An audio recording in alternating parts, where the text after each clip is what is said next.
Good morning. আরও একটা নতুন দিনের সাথে নতুনভাবে হাজির হয়ে গেলাম তোমাদের কাছে। আমি Debolina. Welcome back to our channel. আশা করবো তোমরা প্রত্যেকে ভালো আছো, আমরাও ভালো আছি।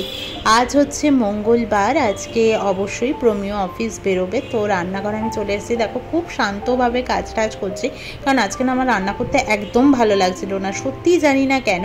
আর কালকের দিনটা যে ব্লগ আমি দেইনি তার কারণ আর কিছুই নয়, আমার জাস্ট এমনি ভালো লাগেনি। মনে হলো ডেইলি ব্লগ, রোজই তো রান্না বান্না এরকম দেখাচ্ছি, আর এইবার শনি রবিটাও বৃষ্টির জন্য আমরা কোথাও তেমন বেরোতেও পারিনি। কতই বা তোমাদেরও একঘেয়েমি জিনিস ভালো লাগবে দেখতে, তো সেটা ভেবেই আমি একদিন স্কিপ করলাম। তাছাড়া আর কোনো কারণ নেই স্কিপ করার। শরীর টরীর সবই ভালো ছিল ঠাকুরের ইচ্ছায়। তো কাজ যেভাবে এগোয় সেভাবেই চলছে আর কি। আজ তো আরও একটা দিন, যেটা আজকে ভোটের রেজাল্ট। চারদিকে তো শুধু এই খবর আর এই খবর, কি আর বলবো।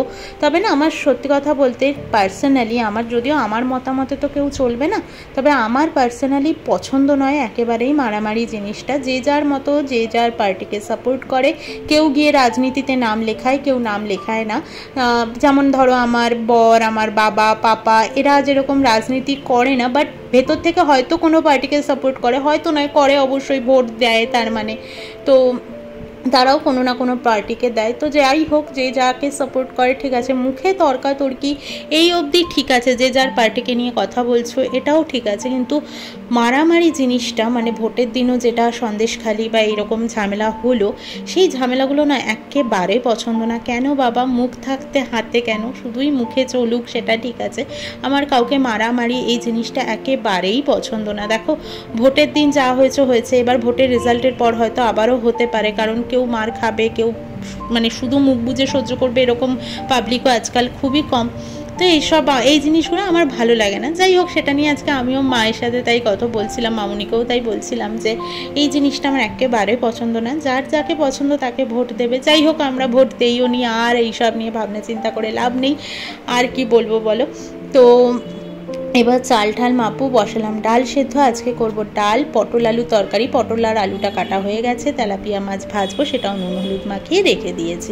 এখন চালটা ধোবো, ধুয়ে নিয়ে ভিজিয়ে রেখে দেবো, আর এদিকে ডালটাও সেদ্ধ হয়ে যাবে। তারপর একটু কাঁচা টমেটো কেটে ডালের মধ্যে দিয়ে আরেকবার একটু সিটি মতো মেরে নেবো, তাহলে না টমেটোটাও ভালো সেদ্ধ হয়ে যায়। আর এদিকে দেখো আমি কি করেছি, সেদিন বিরিয়ানি বানানোর জন্য পুদিনা পাতা এনেছিলাম, সেই কয়েকটা ডাটা আবার মানে ডাটি ভিজিয়ে রেখে দিয়েছিলাম, যে শিকড় বেরোলে আমি পুঁতবো, দেখবো হয় কি না।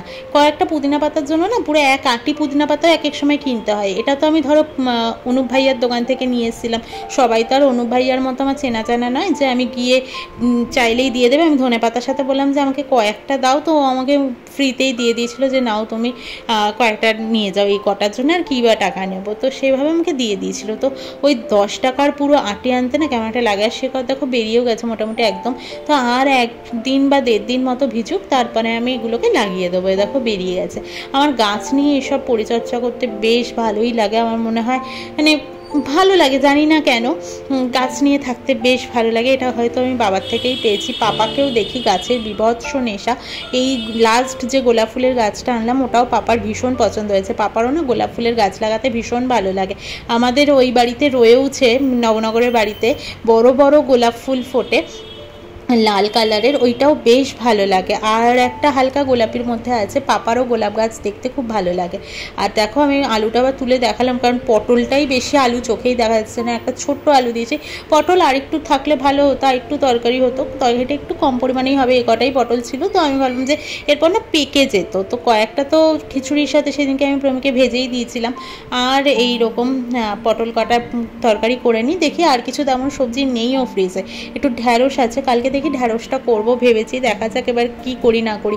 এই এক বাঙালির প্রবলেম, সকালে রান্না করলে দুপুরে কি খাবো, দুপুরে রান্না করার পর রাতে কি খাবো, রাতেরটা হলে পরের দিন কি হবে। সকালবেলা মানে এত ভাবনা চিন্তা করতে লাগে, মাথা মাঝে মধ্যে কাজ করে না বাবা, এত ভাবনা চিন্তা কেন। কেউ একটু যদি বলে দেয় যে এটা এটা রান্না করো, টুক করে হয়ে যায়, সেটা ঠিক আছে। যাই হোক, আর কি করব, মানে আমাদের মধ্যবিত্তদের ঘরে তো এরকমই খাওয়া দাওয়া হয়, এর থেকে আর বেশি কি। হ্যাঁ, শখে হয়তো মাটন ফাটন, তাও সে 5 মাসে একদিন 6 মাসে একদিন এইরকমই হয় সবার ঘরে। তো মাছ মাংস ডিম এগুলো তো কমন ব্যাপার, তরকারি ডাল এগুলোও কমন ব্যাপার ভীষণই। তো এই দেখো পটল আলুর তরকারিটা একদম কম মশলাপাতি দিয়েই করেছি, একটু ঝোল ঝোলও রেখেছি যাতে একদম ড্রাই না হয়ে যায়। টমেটো আর কাঁচা লঙ্কা দিয়ে ডাল করেছি, ফোড়ন তো অবশ্যই দিয়েছি, আর মাছও ভাজা হয়ে গেছে। এখানে করেছি আমি ভাত বসিয়ে দিয়েছি, প্রমিকে ডাকবো, চা বসিয়েছি। আর এখানে প্রমিক টিফিন রেডি করছি। এখানে আছে সুজি, টক দই, টমেটো, ক্যাপসিকাম আছে, ধনেপাতা কুচি, কাঁচা লঙ্কা কুচি, পেঁয়াজ, পরিমাণ মতো চিনি, পরিমাণ মতো নুন। যেহেতু টক দই দিয়েছি তাই জন্য ব্যালেন্স করে একটু চিনি দিয়েছি। এটা না খেতে খুব ভালো লাগে আমার কাছে। ওই ছোট ছোট যে ভাজে না পিঠের মতো, তো ওই স্ট্যান্ডগুলো নেই, ওগুলো থাকলে পাড্ডুর মতো, মানে এখানে এক ধরনের পাড্ডু বলে খাবার পাওয়া যায়, ওই ধরনের ভাজা যায়। তো ওই রকম নেই বলে আমি ছোট্ট ছোট্ট প্যানকেকের মতো ভাজবো আর কি। তো এটার মধ্যে গাজর কুচি এরকম দিলেও ভালো লাগে। তো আমার কাছে গাজর টাজর ছিল না, ক্যাপসিকাম, পেঁয়াজ, টমেটো, কাঁচা লঙ্কা, ধনেপাতা এইটাই দিয়েছি আমি বলতে পারো। তো এর থেকে বিশেষ কিছু আর দেইনি। আর প্রমি বিনস টিনস পছন্দ করে না, গাজর থাকলে একটু দেওয়া যেত। দেখো আমি 4টে মতন ওকে ভেজে দেবো, আর একটু সস দেবো। এখানে 2টো হয়ে গেছে, একটা ভাজা হচ্ছে, আর একটুখানি পরিমাণ বাটিতে দেখলে ওটা দিয়ে আর একটা হবে।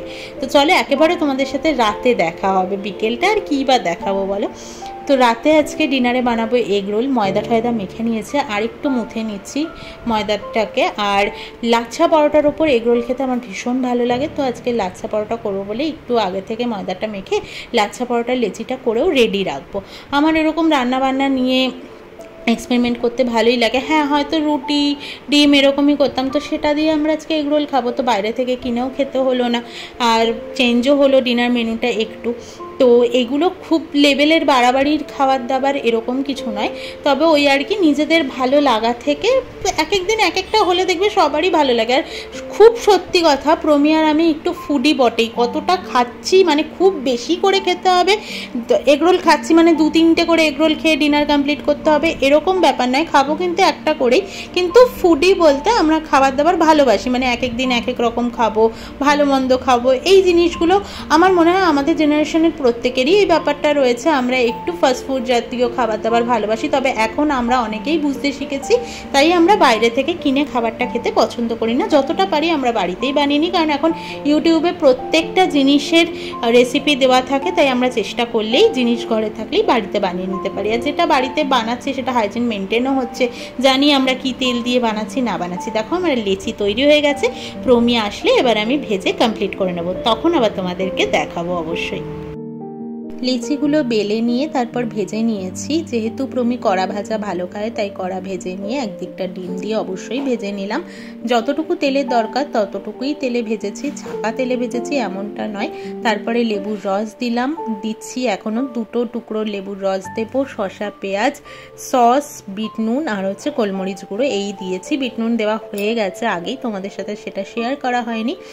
তো যাই হোক, এগরোলটা দারুণ খেয়েছি, ডিনারটা ভালোই হলো আজকে, মন্দ হলো না আর কি।